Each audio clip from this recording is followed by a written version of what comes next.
IO Interactive made a Bond game, and I know the first thing your brain does is picture Hitman with the tuxedo. This is where my head went to, but that's not what this is, not even close. This is something new and something genuinely surprised me, and that doesn't happen a lot anymore.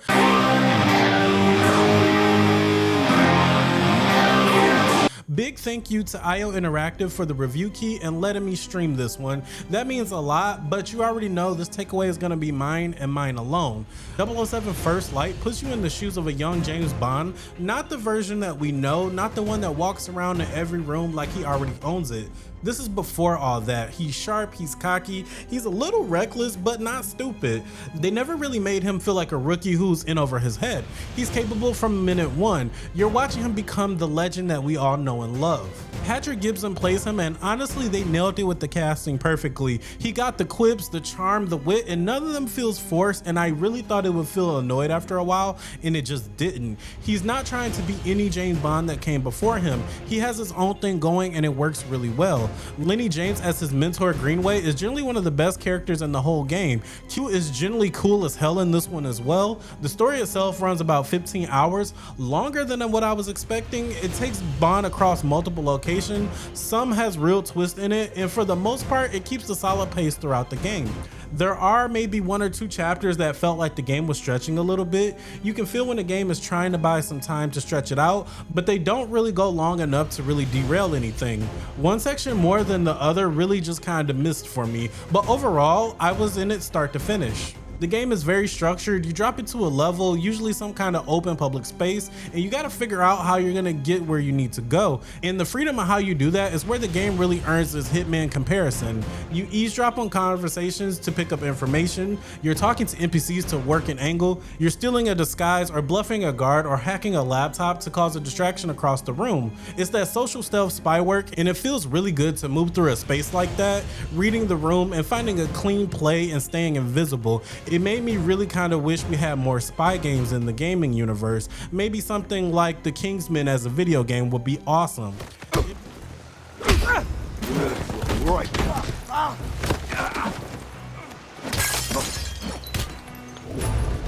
The NPCs in the game are very dumb, I'll be honest. They get got by obvious things and it kind of bothered me a little bit, but I still have fun with it because the game lets you be clever in small ways that add up.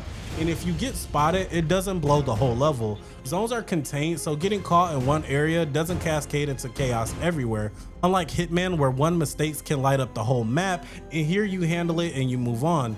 And then as for the combat, this is where First Light really separates itself. The hand-to-hand combat system in the game is legitimately excellent. The lead combat animator worked on Acclaimed games, and you can feel that immediately. It's got that same free flow DNA, countering, parrying, chaining hits together, but what makes it special here is the environment.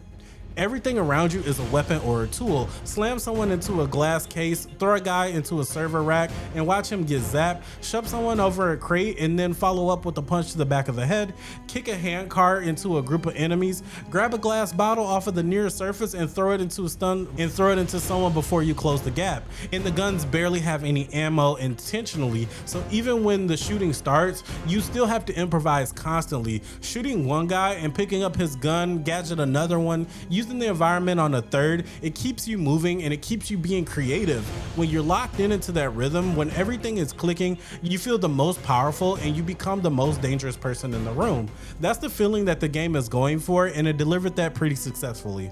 The gadget fits right into the system. Before each mission, you pick a loadout, laser watch, smoke bombs, poison darts, whatever you can think of from a classic Bond movie. And they're not just flavor, they open up real paths. The laser watch burns through clocks that can lead you into areas you otherwise would never reach. The Q lens lets you see through walls, tag enemies, and identify hackable devices before you even walk into a room, which the Q lens was one of my favorite ones to play with. And experimenting with different loadouts gives the levels a different feel on the second run. The set pieces go full Uncharted at certain points and they go hard. There are moments in this game I generally wasn't expecting, sequences that are big, cinematic, and chaotic in the best way. I'm not gonna spoil them, but just know when the game decides to open up, they go for it full on. Honestly, playing through this game made me feel like I was in a Bond movie controlling James Bond, and that was some really clever interaction work that really helped me feel immersed in the world. The boss fights though, this is where the game stumbles the most. The buildup is great, the final encounter isn't.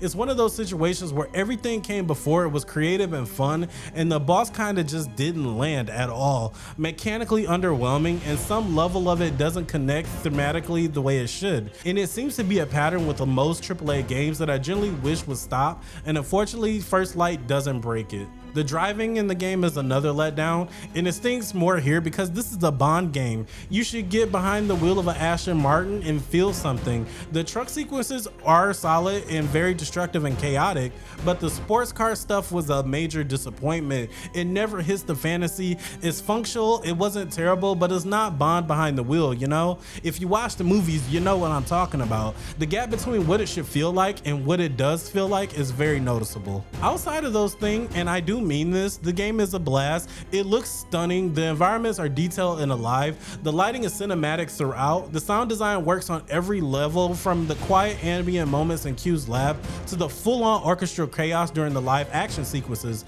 The Lana Del Rey title track grew on me by the end, and then there is a tactical simulator mode outside of the main story where you can replay combat and stealth scenario with modifiers, earn points, and unlock outfits and gear. It's actually really fun to play outside of the main story, and they're already teasing a drive challenges being added to it. If IL supports this mode, even with a fraction of how they supported the Hitman seasons, it'll be something worth coming back to. For Bond fans specifically, the fan service is done right. It's not hitting you over the head with nostalgia.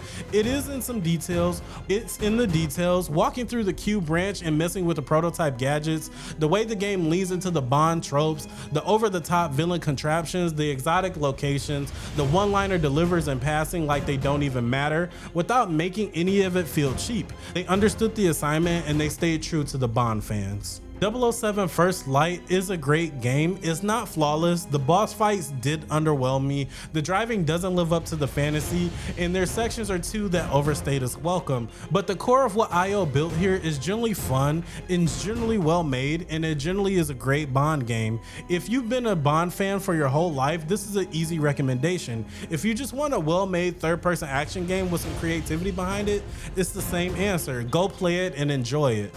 First time showing this series can actually work as a game. I'm generally excited to see if the Bond games continue in the future, and I hope the series grows as a video game franchise in the future. I'm here for whatever comes next. I'm AndreTheAlpha. Thank you for watching, and catch me live on Twitch, AndreTheAlpha. Link is in the bio. But until next time, stay safe, stay smart, stay clever, and stay alpha.